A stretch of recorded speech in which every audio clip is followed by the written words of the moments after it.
Sir China खित्ते में अपना कंट्रोल बढ़ा रहा है, ईरान के साथ $40 बिलियन की डील करने जा रहा है। वो सी पैक में पाकिस्तान में तो $6 बिलियन की चाइना ने की थी। और जो इंडिया है, इंडिया बहुत ज्यादा प्रो अमेरिका हो गया, जो पहले इस तरह नहीं होता था, प्रो रशिया होता था।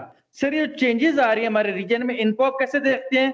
और जो अमेरिका के इंटरेस्ट हैं वो डैमेज नहीं हो रहे पूरे खित्ते में, उनको आप कैसे देखते हैं? सर इसका ये टोटल नुकसान देखें, कुछ लोग आते हैं वो मुल्कों की हिस्ट्री तारीख बदल के चले जाते हैं। हमारी तारीख, पहला और आखिरी अफ्रीकन अमेरिकन काला प्रेसिडेंट बना बराक ओबामा, मुल्क को उठा के 50 साल पीछे ले गया। मैं बुक लिख के उसमें प्रूव कर सकता हूं आप। उसने सबसे बड़ी वारदात यह की थी, साउथ चाइना सी में अमेरिकन बेड़ा एक खड़ा होता था जो चाइना की एक्टिविटीज पर नजर रखता था। उसने सबसे पहले वो वापस बुलाया। उसने कई आर्मी बेसिस बंद की।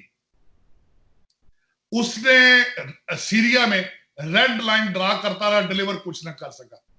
रशिया चाइना कैलकुलेट कर गया कि he is not a fighter. उसकी प्रायोरिटी, उसकी हर पॉलिसी बेस्ड ऑन 2 थिंग्स पे थी। रेसिस्ट काला, वो कहता था हर चीज का, अब वो कहता 14% है हमारे अमेरिका में कालों की तादाद। उसने हर डिपार्टमेंट का हेड काला बनाया। उसकी पहली प्रायोरिटी ये थी। दूसरी प्रायोरिटी उसकी ये थी सोशलिस्ट एजेंडे को प्रमोट करना।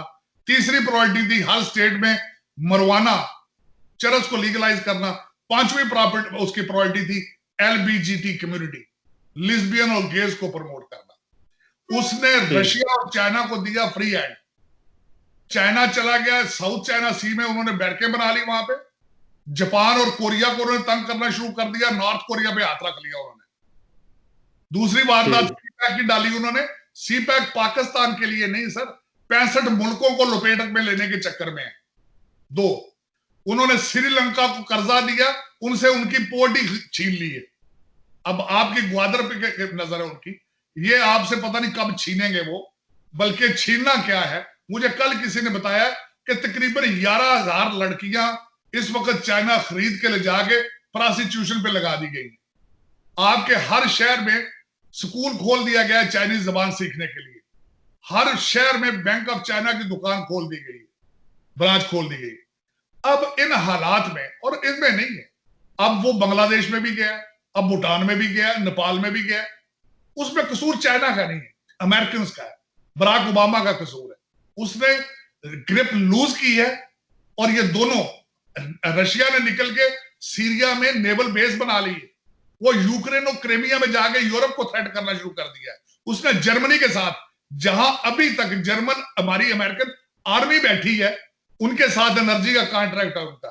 वो हमें अमेरिका को डिफेंस का बजट हमें खर्चा नहीं देते ओबामा जैसे प्रेसिडेंट होने की वजह से। लेकिन हमारे दुश्मन के साथ, जिसके साथ मुझे आप कभी बच्चों को, पाकिस्तानियों को जरा सेकंड वर्ल्ड वॉर पढ़ाएं और उसका मुझे मार्शल प्लान उनका उसके बारे में पढ़ाएं कि किस तरीके से अमेरिका ने यूरोप को सोशलिज्म से बचाया था, किस तरीके से south Korea north Korea divide हुई थी, क्या वजह थे, फैक्टर क्या थे, वियतनाम वार क्या थी। ये सारी एक्सपेंशन ऑफ सोशलिज्म के खिलाफ थी कि सोशलिज्म को रोका जाए, जमहूरियत को आगे, फ्री विल जो है governments by the people for the people बने। ये सारी वो चीजें थी। लेकिन ये थे कि वो अब बर्नी सैंडर हमारे प्रेसिडेंट साहब जो नहीं अभी लड़ सके, वो ओपनली खड़े होकर बच्चों को कहते हैं we are socialist, things will be free, मैं आऊंगा तो तुम फ्री, दमादम मस्त कलंदर होएंगे, चरस पीना। ये अभी आप बच्चों को जरा बताया ना कि सियाटल में इन्होंने एक चाप सिटी बनाया है, 7 दिन गुजरे हैं वहां, सिर्फ वो 7 दिन निकाल सका है। वहां पे 2 मर्डर, मुतअद्दिद रेप्स और ओपन वीड पी गई है और गाने चलाए गए हैं बाब मार्ले के। और वहां की डेमोक्रेट मेयर है, उसका नाम है जेनी डर्कन्स, उसने उसको कहा था ये समर लव है। ये इस तरह कंट्रीज जिस तरह नहीं चलते हैं। कंट्रीज की फिलॉसफी होती है, कंट्रीज की सदियों के सालों की उनकी हिस्ट्री होती है। इसी तरह पाकिस्तान, उनका मिजाज, उनका एक बैकग्राउंड, उनके अपने हीरोज, आपकी हिस्ट्री, ये सारी वो आपके डीएनए में शामिल है। आप उनको किस तरह निकालेंगे? आप वो नहीं निकल सकते।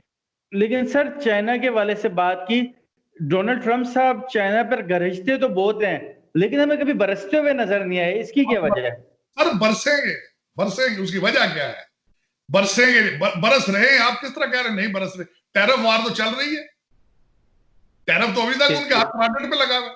$37 बिलियन अपनी ट्रेजरी में डाल चुके हैं अमेरिकन डोनाल्ड ट्रंप साहब, उन पर टैरिफ लगा के। वर्ल्ड हेल्थ ऑर्गेनाइजेशन की फंडिंग बंद कर दी सिर्फ इसलिए कि वो चाइना की साइड ले रहा था। अब इस इलेक्शन में बल्कि डोनाल्ड ट्रंप साहब के एजेंडे का हिस्सा है कि to held China accountable for corona virus, क्योंकि वहां पे वर्ल्ड हेल्थ ऑर्गेनाइजेशन के साइंटिस्ट को नहीं जाने दिया, उन्होंने अमेरिकन साइंटिस्ट को वुहान में नहीं जाने दिया ताकि लोग बच सकते, दुनिया बच सकती, वर्ल्ड इकोनॉमीज बच सकती। ये चाइना, सिर्फ चाइना में अमेरिका ही नहीं होगा, आप देखेंगे यूरोपियन भी सारे साथ होंगे डोनाल्ड ट्रंप साहब के, they will held China accountable. ठीक सर, जो कोरोना वायरस है काफी अनएम्प्लॉयमेंट हुई है, हर मुल्क में हुई है, चाइना में भी हुई है, तो अमेरिका में भी हुई है। सर उसके बाद आपको लगता है कि डोनाल्ड ट्रंप इलेक्शन जीत पाएंगे?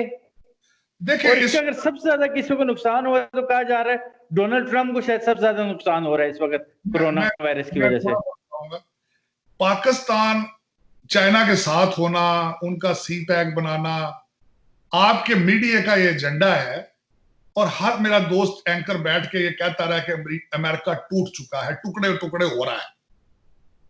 बड़े बड़े अच्छे मैंने एंकर ये सुना, अफसोस के साथ मैंने सुना, अफसोस के साथ, कि अमेरिका अब टुकड़े टुकड़े हो गया, चाइना राइज करेगा, चाइना चाइना। अच्छा, अगले दिन मैंने किसी प्रोग्राम पे बैठ के कंपैरिजन किया, चाइना का एक भी सिपाही बता दें जो 10,000 मील दूर चाइना की अपने नेशनल इंटरेस्ट के लिए जंग लड़ रहा हो, एक भी नहीं।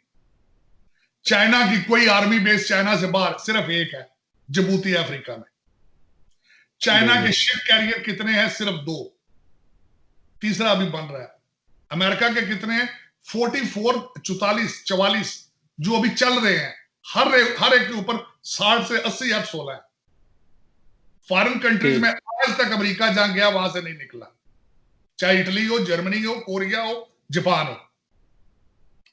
इस पे आप कंपैरिजन करते हैं। अब मैं दूसरी तरफ मैंने उनको बताया है, 18वीं सदी से लेके आज तक कोई भी इनोवेशन देख लें आप, जो हम बातें कर रहे हैं, इंटरनेट ये भी अमेरिकनों ने बनाया है, फेसबुक है, जुकरबर्ग है, वो भी इनका है, ट्वीट है, वो भी इनका है, जहाज है, वो भी इनके हैं।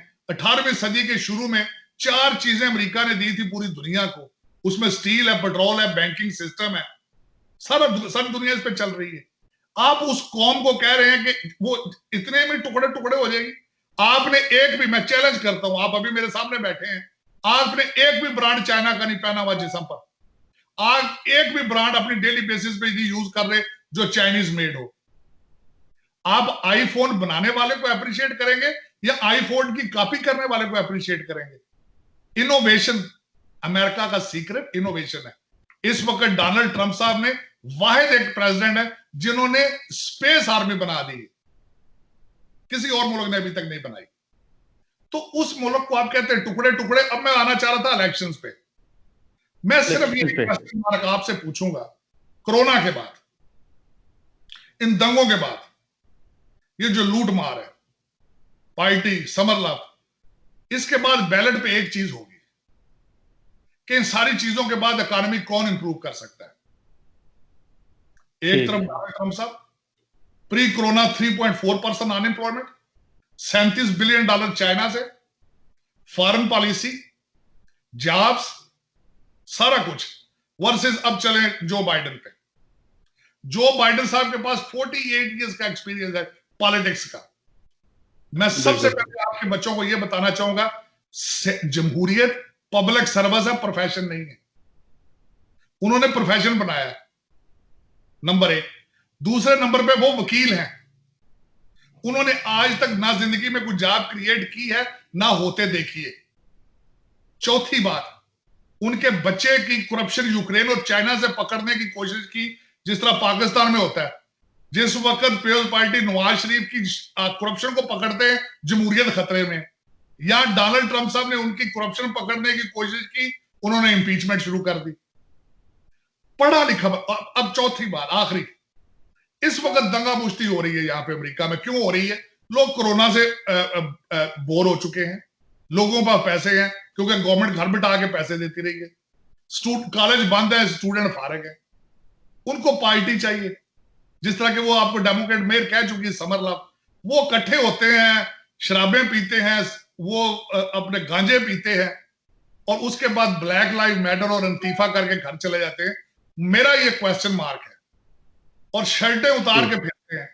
जब 4 बच्चे शर्टें उतार के पुलिस की गाड़ी के ऊपर नाचते हैं, उससे रेसिज्म कम होगा या रेसिज्म बढ़ेगा? उससे रेसिज्म बढ़ेगा। बिल्कुल बढ़ेगा। दूसरा, बैलेट पे होगा कि कोरोना और इन दंगों के बाद लॉ एंड ऑर्डर को सपोर्ट करना है, इकोनॉमी को सपोर्ट करना है, या फिर इस फसाद को सपोर्ट करना है। दरअसल CNN और ये बच्चे और डेमोक्रेट पार्टी ये डोनाल्ड ट्रंप साहब की कैंपेन चला रहे हैं। ये जितना ये सारा कुछ करेंगे लोग, हम 2016 में मैं डोनाल्ड ट्रंप साहब के साथ होता था, हम कहते थे साइलेंट मेजॉरिटी, जो घरों में बैठे टीवी पे देख रहे हैं ये कि क्या हो रहा है, वो जब निकल के डालते वो डोनाल्ड ट्रंप साहब को डालते हैं। मुझे अभी याद है 2016 में मैं डोनाल्ड ट्रंप साहब की विक्ट्री पार्टी में स्टेज के सामने खड़ा हुआ था। उस वक्त तक भी CNN कह रहा था कि डोनाल्ड ट्रंप साहब हार रहे हैं और हिलरी क्लिंटन जीत गई। उसकी वजह है इस वक्त मीडिया जस्टिफाई नहीं कर रहा। मेरा एक क्वेश्चन है छोटा सा आपसे, ये दंगे फसाद अभी पहली दफा नहीं हुए, पहले भी होते रहे। इन दंगे फसादों में हमारे कई पाकिस्तानियों की दुकानें लूटी गई, जला दी गई। CNN ने प्रोग्राम उन पे किया? नहीं, कभी नहीं देखा सर। मुझे एक भी प्रोग्राम बता दें, जेनी डर्कन वॉशिंगटन सियाटल की मेयर है, जिसने कहा था ये समरलव है, वहां पे 2 बच्चे, डेरेक जॉन एक काला 19 साल का मर गया, CNN ने उस पर एक भी क्वेश्चन किया कि तुम्हारे समरलव की वजह से तुम वहां पे जाके दुख कर रहे थे फ्लॉयड का, और वहां पे 2 बच्चे और मर्डर हो गए हैं, कई रेप हो गए हैं, उनका जवाब दो। नहीं, CNN नहीं कर रहा, मीडिया ही जस्टिफाई नहीं कर रहा, तो फिर इसको फेक न्यूज ना कहें तो क्या कहें? ठीक सर, आपने साइलेंट वोटर की बात की। मेरे भी कुछ दोस्त हैं, स्टूडेंट्स हैं अमेरिका में भी, उनसे मैंने पूछा यार अमेरिका ट्रंप, हम तो यहाँ पे सारे, खैर वैसे भी फैशन भी है मुसलमान कंट्रीज में, जो भी अमेरिका का प्रेसिडेंट होगा उसको गालियां देने का। मैंने उससे पूछा ट्रंप अमेरिकन के लिए कैसे है। उसने कहा बाकी दुनिया जो मर्जी बात करे, जो अमेरिकन हैं वो ट्रंप से खुश हैं। वो जो साइलेंट वोटर की आपने बात की ना, वो उसको वोट देंगे और वो जीत जाएगा इलेक्शन दोबारा, क्योंकि उसने अनएम्प्लॉयमेंट खत्म की है और लोगों में जो अमेरिका में उसने काम किया, उस बाकी दुनिया की उसने उस तरह से पूरी दुनिया की फिक्र कुछ करनी नहीं चाहिए थी, अमेरिका की फिक्र करनी चाहिए थी, और उसको अमेरिका में उसने काम करके दिखाया। अच्छा सर, मुझे एक चीज बताएं, स्टूडेंट्स हैं, फॉरेन स्टूडेंट्स, वो बड़े बेचारे शशो पंज में परेशान है इस वक्त, कोरोना की वजह से वो पहले परेशान थे, उसके बाद ट्रंप साहब की कोई नई पॉलिसी आ रही है कि जिन यूनिवर्सिटीज में ऑनलाइन क्लासेस होती हैं उन स्टूडेंट्स को वापस अपने कंट्रीज में भेज दिया जाए, तो उन स्टूडेंट्स के फ्यूचर आप कैसे देखते हैं? मैं बिल्कुल उसमें हक में हूँ। डोनाल्ड ट्रंप साहब का बिल्कुल फैसला ठीक है, क्योंकि ज्यादातर देखा गया, सारे नहीं, ज्यादातर मेजॉरिटी ये बच्चे जो बोर हुए हुए हैं, ये उमरा के बच्चे हैं। नॉर्मल बच्चा पाकिस्तानी का तो लाहौर नहीं जाके पढ़ सकता, उसने अमेरिका किस तरह आके पढ़ना है। ये उमरा के बच्चे हैं, इनके पास पैसे काफी थे, कोरोना की वजह से बैठ बैठ के बोर हो जाते हैं, वो पार्टियां करते हैं आके ब्लैक लाइव मैटर के साथ और अंतीफा के साथ। आप इस वक्त हार्वर्ड, येल, प्रिंसटन, इन यूनिवर्सिटियों को देखें, द मोस्ट लिबरल ये अमाजगाहें बन चुकी हैं ब्लैक लाइव मैटर की और अंतीफा की। और इंटरनेशनल स्टूडेंट्स की सेफ्टी जो है वो डोनाल्ड ट्रंप साहब की प्रायोरिटी है, जिम्मेदारी है। तो जो बच्चे इस तरह बैठे हैं, वो मेरा मकसद है, अगर पार्टी वार्टी करनी है, ऑनलाइन क्लासें लेनी है, तो अपने माँ बाप के पास चले जाए, वहां बैठ के वो सारा कुछ करें। अगर ऑनलाइन ही पढ़ना है तो अमेरिका में रहने का जवाब ही नहीं बनता, कोई जवाब नहीं है, चले जाना चाहिए उनको। इस वक्त 1 मिलियन स्टूडेंट है, 3.5 लाख चाइनीज है, 2.5 लाख इंडियन है। और आपको पता ही है डोनाल्ड ट्रंप साहब ने, इंडिया ने बहुत पैसा लगाया कश्मीर के लिए और अपने H1 लोगों के लिए सपोर्ट हासिल करने के लिए। हाउडी मोदी किया, नमस्ते ट्रंप किया, उन्होंने बिलियंस डॉलर्स लगाए। लेकिन अफरीन है डोनाल्ड ट्रंप पे, उसने H1 वीजों पे भी बंदिश लगा दी। जो यहाँ पे H1 वीजे, उनकी बीवियां काम नहीं कर सकती। ग्रीन कार्ड इस वक्त इमिग्रेशन सस्पेंड है 2021 तक। American worker first, employment first.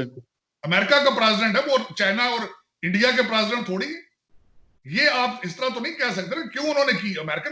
American worker को जॉब मिलेगी, बचेगी तो और करेगा, होना भी ऐसे चाहिए। आपके मुल्क में भी यही होना चाहिए। बिल्कुल, तो उन्होंने किया, मैं इस हक में हूं। स्टूडेंट, जितने इंटरनेशनल स्टूडेंट, इनको वापस चले जाना चाहिए अगर उनकी फिजिकल क्लासेस नहीं है। ठीक। अच्छा सर, पाकिस्तानी मुस्लिम्स और ओवरऑल जो मुस्लिम्स कम्युनिटी है अमेरिका में, और जो वोटर है नेशनल है वहां पे अमेरिका में, आप सर कैसे देख रहे हैं उनका रोल और क्या होगा इलेक्शन में, और वो कितना मैटर करते हैं अमेरिकन इलेक्शन में और डोनाल्ड ट्रंप के लिए मुस्लिम्स का वोट? मैं अफसोस के साथ कहता हूं, मैं पाकिस्तानी सबसे पहले तो अपनी कम्युनिटी की बात करूंगा अफसोस के साथ। एक, या तो लीगल नहीं है, लीगल है तो वोटर रजिस्ट्रेशन नहीं कराई, अगर वोटर रजिस्ट्रेशन कराई है तो वोट डालने नहीं जाना। अमेरिका में वोट डालने को सिविक ड्यूटी समझा जाता है, नंबर 1। दूसरा, उसमें सबसे बड़ी बात यह है, जब आप वोट नहीं डालेंगे आपकी प्रेजेंस को फील नहीं किया जाएगा। अमेरिकनों को पता है एवरीथिंग इलेक्ट्रॉनिक, कि आप वोट नहीं डालते हो, आप किसी पार्टी के साथ, और अगर जाते हो तो सीधे सारे के सारे डेमोक्रेट पार्टी में चले जाते हो। हिलरी क्लिंटन को $100 अगर किसी ने दे दिया है ना, वो अभी तक, आज तक, ज्यादातर हमारे डॉक्टर हैं यहां से, वो कई दफा फन के तौर पे तस्वीर खिंचाने के लिए $100-150 दे के ना कैंडिडेट को बुला लेते हैं, तस्वीर खिंचा लेते हैं। लेकिन अभी तक उस गम में दौरे हुए जा रहे हैं कि हिलरी क्लिंटन क्यों हार गई। हालांकि मैंने कई दफा कहा है कि आपको डोनाल्ड ट्रंप को आपकी जरूरत नहीं है, आपको डोनाल्ड ट्रंप की जरूरत है। आपके सिविल लिबर्टीज हैं, आपके रिलीजियस राइट्स हैं और कई चीजें, लेकिन ये कौम अब समझती क्यों नहीं है, मैं बताता हूं। सर, ज्यादातर तो ये डिसीजन नहीं कर पाए अभी तक, उन्होंने यहां रहना है या पाकिस्तान में रहना है। अब आपके न्यूयॉर्क में, वॉशिंगटन डीसी में, हर बड़े शहर में पीटीआई के 4-4 ग्रुप बन चुके हैं और लड़ रहे हैं मुसलसल आपस में। पीपल्स पार्टी के 2-2, 3-3 ग्रुप हैं, नून लीग के 6-6 ग्रुप हैं। किसी से पूछे कि डेमोक्रेट पार्टी के स्पेलिंग क्या है, कोई पता नहीं। किसी से पूछे तुम्हारे कांग्रेसमैन का क्या नाम है, कोई पता नहीं है, इंटरेस्ट ही नहीं है। दूसरी साइड पे 5-6 इंडियन डिसेंट के कांग्रेसमैन आ चुके हैं, 2 इंडियन डिसेंट के बाबी जिंदल और Nikki Haley presidential candidate Republican party से आ चुके हैं। लेकिन हमारे साइड है वो दूध पी के सुते पे, इंटरेस्ट ही कोई नहीं है। मैं आपको छोटी सी यूरोप में सर, आपके कुछ 60-70 आपके वजीर बेमहकमा है, कोई दूसरे हैं, कोई एडवाइजर है, कोई टूटा फूटा, मैं कहता हूं किसी थाने का SHO आ जाए, न्यूयॉर्क में 300 बंदा इकट्ठा हो जाता है शाम को। इतनी ज्यादा पॉपुलेशन है न्यूयॉर्क में जिसकी हद कोई नहीं। एक भी काउंसलर नहीं है, एक भी काउंसिलमैन न्यूयॉर्क में नहीं है। आपको मैं यहां अमेरिका में यह बता दूं, इथियोपियन कांग्रेसमैन बन चुके हैं, सोमालियन बन चुके हैं कांग्रेसमैन। लेकिन हमारे साथ ट्रेजेडी ये है कि हमने ना इकट्ठे होना है, ना एक दूसरे को सपोर्ट करना है। अगर किसी ने ऊपर जाना है तो उसको नीचे खींचना है। मेरे बारे में 1000 किस्म के, मेरे बारे में व्हाइट हाउस में ईमेल्स की गई हैं पाकिस्तानियों की तरफ से कि ये तुम्हारा हुमा अबदीन बनेगा, ये तालिबान इन सूट एंड टाई। मेरे ऊपर ये पाकिस्तानी मेरे भाई इल्जाम लगाते रहे हैं कि मैं तालिबानी हूं, सिर्फ फर्क ये है कि मैंने सूट टाई लगाया। तो ये अलमियात है हमारे उसमें, ये उसमें, और मैं तो खैर माइंड नहीं करता, क्योंकि जब आप निकलते हो, जाते हो, एक काम करते हो, तो अगर आपके साथ 80 लोग साथ हैं तो 20 लोग आपके खिलाफ आपको पत्थर मारने वाले भी होंगे। लेकिन मैं अपने बात पे मैं डटा रहूंगा इंशाल्लाह। ठीक सर, यूरोप में, इंग्लैंड में तो हम देखते हैं मेयर भी पाकिस्तानी बन जाते हैं, खासतौर पे कश्मीरी। सर, हम आपको कब इलेक्शन लड़ता हुआ देखेंगे अमेरिका में? सर, मैंने इलेक्शन लड़ना था, मेरी ब्राटअप में शामिल था। मेरे कजन अभी भी मंडी बहुद्दीन से MP हैं, पहले MNA रहे हैं। मेरे वालिद साहब इलेक्शन लड़ते थे, मेरे ताया इलेक्शन लड़ते थे, मेरी फैमिली सारी पॉलिटिक्स में थी। मैं 3rd जनरेशनल वकील हूं, मेरा बच्चा लॉ स्कूल में है। सितंबर 11 ने मुझे थोड़ा सा डराया था कि मैं इलेक्शन ना लड़ूं। उसकी वजह यह थी कि मैं समझता था कि हेटरेड होगी। अभी भी फर्स्ट जनरेशन का मेरे जैसा, जिस तरह मैं इंग्लिश बोलता हूं तो मेरा एक्सेंट है, उसके लिए थोड़ा सा मुश्किल है। लेकिन अब मुझे काफी हौसला अफजाई हुई है जब से एलियान ओमार और दूसरे इस तरह के लोग जीत के सामने आए हैं। It is possible. मैं खुद भी अब सोच रहा हूं इलेक्शन लड़ने के बारे में। लेकिन फॉर श्योर मेरे लिए बड़ी फख्र की बात है कि मेरा जो बच्चा है, मेरा लड़का, वो मिस्टर पॉम्पियो के साथ, हमारे जो फॉरेन मिनिस्टर हैं, उनके साथ उनके लेजिस्लेटिव ऑफिस में काम करता रहा। उनके साथ वो जब पढ़ता था जॉर्ज वॉशिंगटन में, कई सेनेटर्स के साथ उसने कैंपेन्स की हैं। उसको पता है how to run the campaign. And I see not only my son, मेरी बच्ची, मेरे 4 बच्चे हैं, उनमें से 2 प्रैक्टिकल पॉलिटिक्स में आएंगे, मेन स्ट्रीम अमेरिकन के साथ। पाकिस्तानी वोट के साथ या पाकिस्तानी तो वो तो चलता ही नहीं ना। यहाँ से ज्यादातर तो हमारी तो population is either black and white or local Americans. दोनों आएंगे, दोनों तैयारी में इंशाल्लाह ताला, दोनों they are strong. इंशाल्लाह। They know the politics, they know the local culture. और उसमें सबसे बड़ी बात यह है, मेरी हमेशा अल्लाह ताला से दुआ है मैंने, अल्लाह ताला मुझे पाकिस्तान और इस्लाम को सर्व करने का मुझे तौफीक अता। आमीन आमीन। बहुत शुक्रिया साजिद तारड़ साहब आपके वक्त देने का, आपसे बात करके बहुत अच्छा लगा और आज पहली दफा तफसीली गुफ्तगू हुई, हर टॉपिक पे हम बात कर सके। दोस्तों वीडियो देखने का बहुत शुक्रिया, चैनल को लाइक कीजिएगा, सब्सक्राइब कीजिएगा, शेयर कीजिएगा और अपनी दुआ में याद रखिएगा। अल्लाह हाफिज।